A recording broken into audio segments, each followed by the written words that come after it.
In the winter of 1886, a young cowboy rode out to a one-room shack on the far edge of a Wyoming range and did not see another human face for 11 weeks. The snow climbed past the window, the wind never stopped, and every single day he had to feed himself with whatever the ranch had stocked before the passes closed. Flour, beans, salt pork, a crock of sourdough he kept alive like a living thing. These men were called line riders, and the meals they cooked alone in those frozen shacks were built on grit, grease, and the plain refusal to starve. Number 4 on this list kept whole outfits alive through the worst blizzard the West ever saw. And number 1 was guarded more carefully than a man's own rifle. Before we count them down, hit subscribe. Let's begin with number 25. Number 25. Cornmeal mush was the first meal a line rider learned to make, and the last one he ever wanted to see again. In the gray dark before sunup, with frost on the inside of the window pane, he would stir a few handfuls of cornmeal into a pot of salted boiling water and stir until his arm ached, watching the mixture thicken into a heavy yellow paste. A sack of cornmeal cost almost nothing and lasted a man for weeks, which is exactly why it appeared on the table morning after morning. Eaten hot with a drizzle of sorghum, it filled the belly and kept the cold at bay. What was left went into a pan to set firm overnight, then got sliced and fried in grease the next day. It was monotonous, plain, and dependable, the kind of food that asked nothing and gave just enough. Number 24. Hardtack was less a meal than a test of a man's teeth. A simple paste of flour, water, and salt was rolled flat, scored into squares, and baked until it turned to something close to stone. Stored in a tin, it would keep for months in a shack where nothing fresh could survive the cold. The trouble was eating it. A cowboy would break a piece into his coffee and wait, letting the bitter heat soften the brick enough to chew without cracking a molar. Some soaked it in bacon grease. Some fried it. Nobody loved it. But when a blizzard sealed the trail for a week and the bread ran out, that box of hardtack was the difference between hunger and real trouble. It was insurance you could bite, the homeliest food in the shack, and the one a man was gladdest to have. Number 23. SOP was the gravy that turned scraps into supper. After frying the morning salt pork, a line rider never poured off the grease left shining in the skillet. He stirred in a spoonful of flour, splashed in water, and beat it smooth over the heat until it thickened into a pale, peppery gravy the cowboys called water gravy, or SOP, because you sopped it up with whatever bread you had. Folks joke that the only butter a cowboy ever saw was the Texas brand, and Texas butter was just good old bacon grease. There was nothing fancy about it, but poured over a biscuit or a corn dodger, it carried real flavor and stuck to a man's ribs. In a shack where a tin of cream was a fond memory, SOP was how you made dry bread taste like a meal worth sitting down for. Number 22. Cush was the supper a thrifty rider built out of yesterday's failures. When cornbread went hard, or a batch of Dodgers turned out too dry to enjoy, nothing got thrown away in a place 40 miles from the nearest store. The cowboy crumbled the stale bread into a hot skillet slick with bacon grease, added a little water and chopped onion if he had one, and fried the whole mess until the edges crisped and browned. The smell of frying grease and toasting corn filled the little room and fogged the cold glass. It was humble cooking, the sort no one bragged about, but it warmed a man clear through after a day spent breaking ice on frozen water holes. Cush was proof of the line rider's first rule of survival, the same one his mother lived by back home. Waste nothing. Number 21. Corn dodgers were the bread a man carried in his saddlebag when he rode the line. Made from cornmeal, salt, a little grease, and just enough hot water to bind, they were shaped by hand and baked hard in a Dutch oven set in the coals.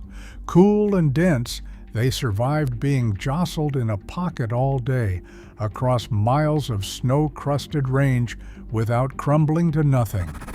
At noon, far from the shack with the wind cutting through his coat, a rider would gnaw a cold Dodger and wash it down with coffee from a tin flask. They were never soft and never sweet, but they did not spoil, and they did not quit. For a man whose whole job was riding the boundary alone in deep winter, a bread that traveled hard and held together was worth more than one that tasted fine and fell apart. Number 20, stewed dried apples brought the first taste of something almost like fruit to the frozen shack. Before the snows came, the cook stocked the line camp with sacks of dried apples, leathery rings that took up little room and kept all winter long. The night before, a rider would cover a handful in water and let them swell back to life by the warmth of the stove. In the morning, he simmered them with a little sugar or sorghum until they softened into a sweet, fragrant compote. Spooned over a biscuit or eaten warm straight from the pot, it was a small luxury in a life of salt pork and beans. The smell of stewing apples drifting through that one cold room must have carried a man's mind clean back to an orchard in autumn, to people, to a kitchen that wasn't 40 miles from another soul. Number 19, a hot biscuit drowned in molasses was the closest thing to dessert most line riders ever tasted. The Cowboys called the sweet syrup lick, whether it was black molasses or amber sorghum, because you licked your plate clean of every drop. After supper, a man would split a fresh biscuit still steaming from the Dutch oven and pour that dark syrup over it until it pooled and soaked into the crumb. Some stirred a little bacon grease into the syrup first and called the mixture Charlie Taylor, a stand-in for butter no shack ever had. It cost a man almost nothing, took less than a minute, and after a day of bitter wind and silence, it tasted like a small reward. In a winter measured out in beans and grease, a sweet biscuit by lamplight was a quiet comfort that mattered more than its price. Number 18, chipped beef on a biscuit was the line rider's answer to the morning when even salt pork felt tired. Thin shavings of dried, salted beef were soaked to draw out some of the salt, then warmed in a skillet with a little grease and flour and whatever liquid a man could spare, water more often than the precious tinned milk. The result was a salty, savory gravy, thick with strands of beef, ladled steaming over a split biscuit.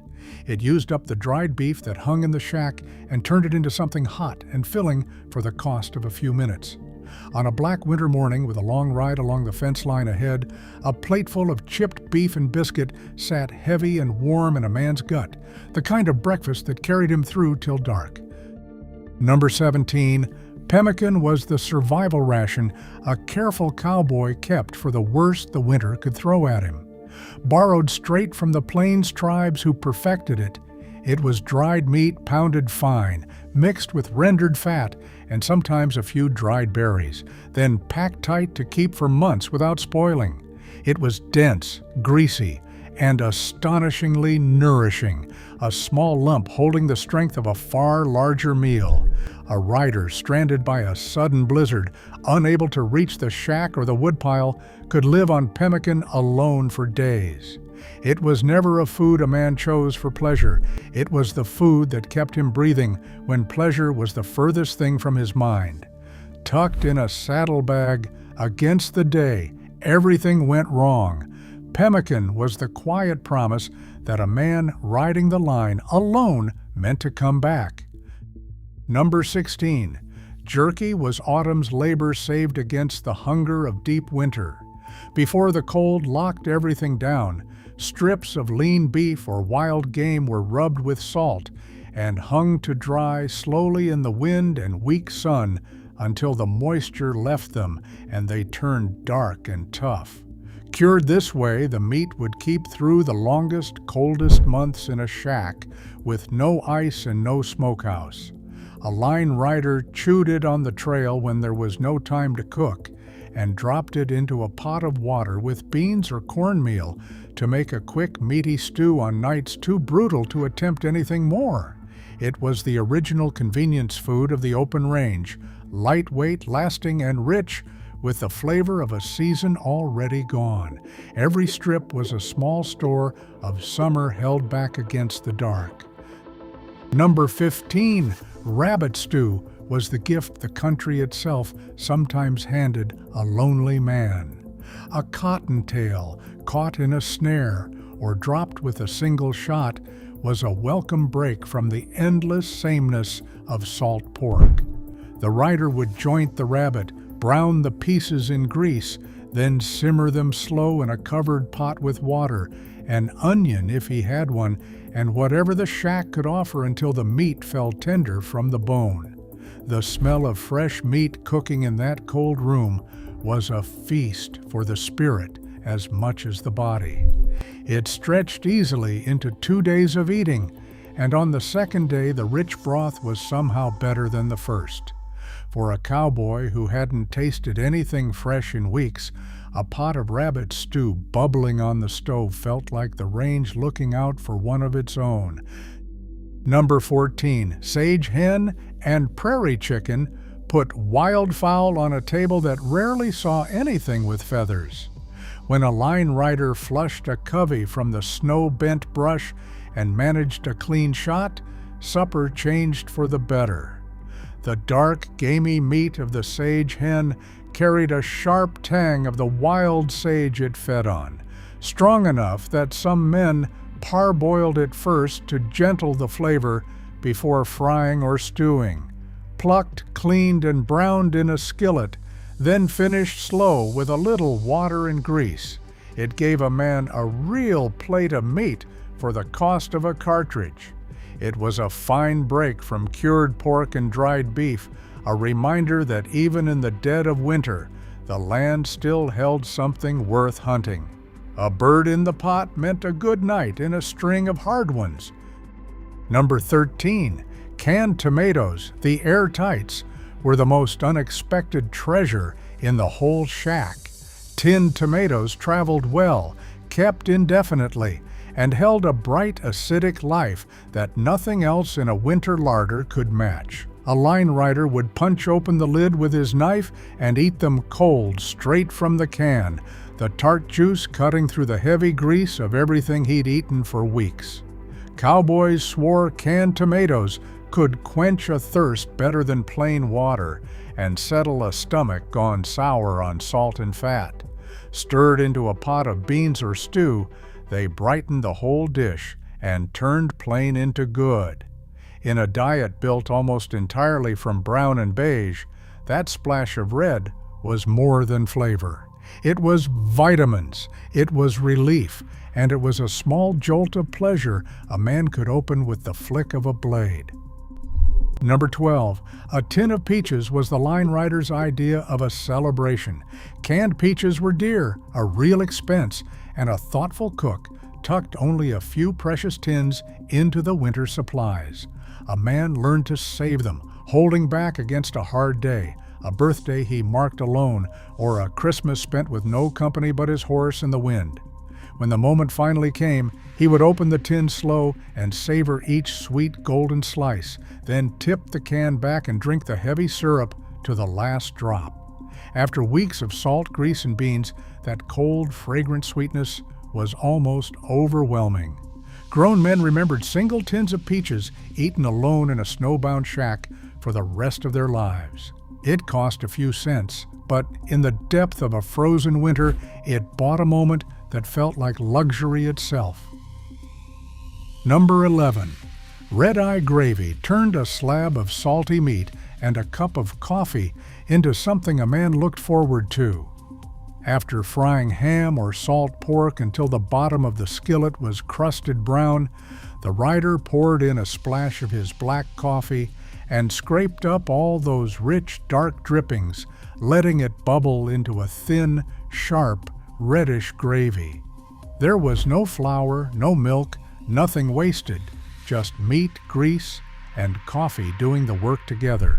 Poured over biscuits or sopped up with cornbread, its bitter, salty bite woke a man up on a frozen morning better than anything else he could make.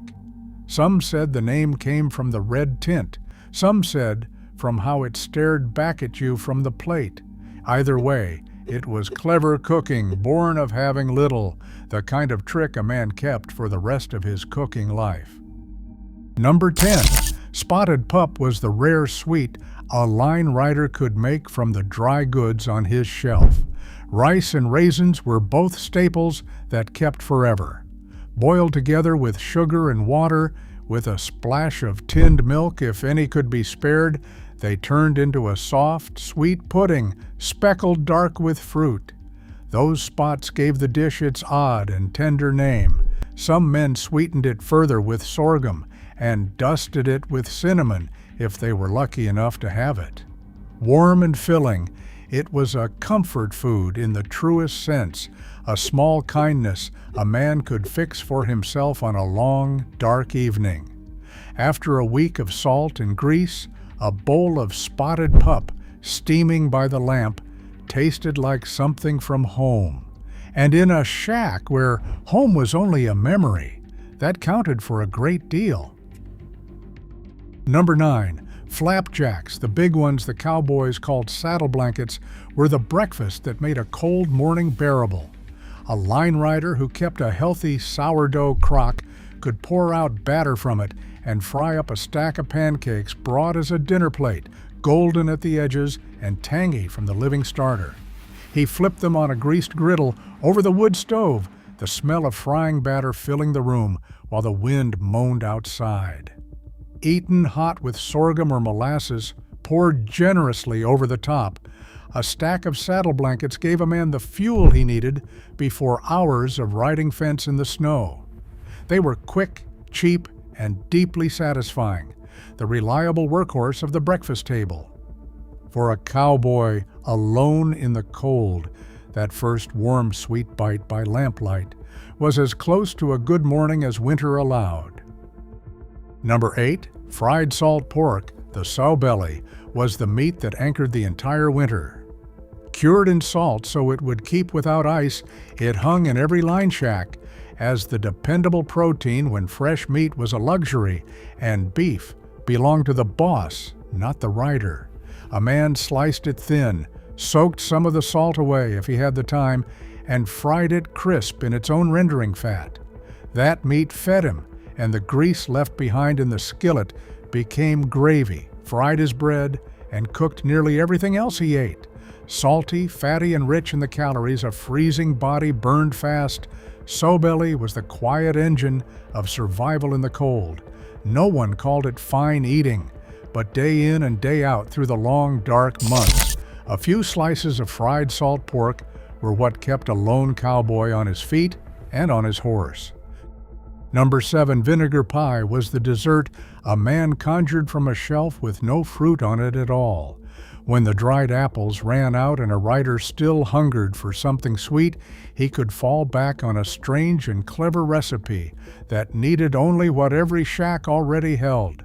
A filling of vinegar, sugar, flour, water, and grease was cooked into a tart custard and poured into a crust, baking up into a pie that tasted, against all odds, a little like lemon or green apple. The sharp vinegar fooled the tongue into believing fruit was somewhere in the mix. It was Depression-grade ingenuity decades before the Depression, born purely of distance and scarcity.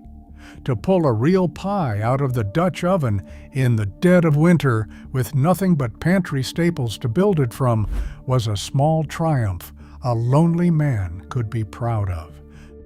Number 6. Bear sign, the cowboy's word for donuts, was so beloved that a man who could make them well became a legend on any outfit. Fried rings of sweet dough, crisp outside and tender within, they were a treat worth real effort in a shack where treats were rare. A line rider with sugar, flour, grease, and a little patience could drop spoonfuls of dough into hot fat and watch them puff up golden and irresistible, the smell filling the cold room like a holiday. Cowboys would ride miles out of their way on word that a camp had fresh bear sign on offer. Alone in the snow, a man frying himself a batch was giving himself the kind of comfort the whole crew prized back at the home ranch. They were indulgent, a little wasteful of precious fat, and absolutely worth it on a hard winter night.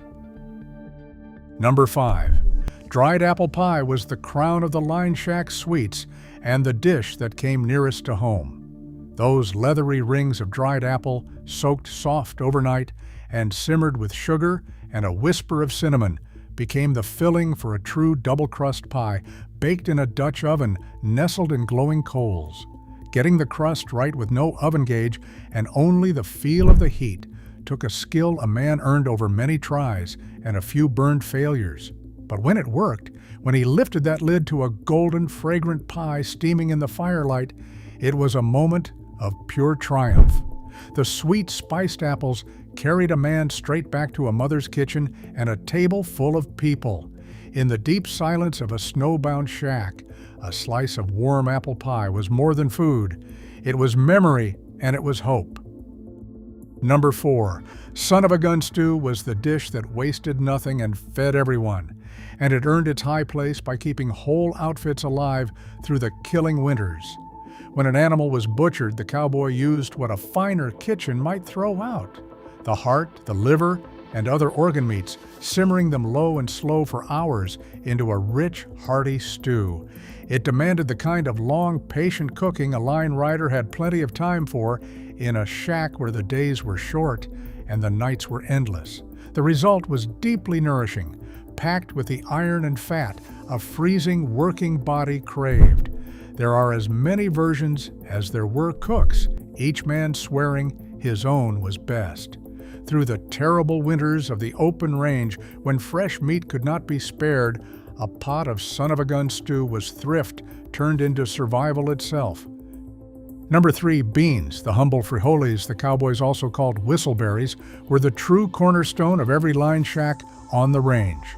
A sack of dried pinto beans, kept indefinitely, cost almost nothing and delivered the steady protein a hard-working man needed when beef was scarce. But beans took time. A rider would set them soaking, then simmer the pot for the better part of a day on the wood stove, often with a chunk of salt pork thrown in for flavor and richness, the smell of them slowly filling the shack from morning to dark. He'd make a big batch and eat from it for days, the flavor only deepening. More than any other food, beans were what a man lived on through the frozen months, the reliable bottom of nearly every meal. Plain, patient, and endlessly dependable, they were the quiet foundation that held the whole hard winter together. Number 2, coffee was the lone cowboy's truest companion through the long dark of winter. Made by tossing a fistful of ground Arbuckle's beans into a pot of boiling water, it brewed up thick and black and strong enough, the old joke went, to float a horseshoe. Some cooks really did drop a horseshoe in, claiming the coffee wasn't ready until the iron floated. A line rider drank it from a blue tin cup before sunup to thaw his bones, carried it scalding into the freezing dawn, and warmed himself with it through every endless evening.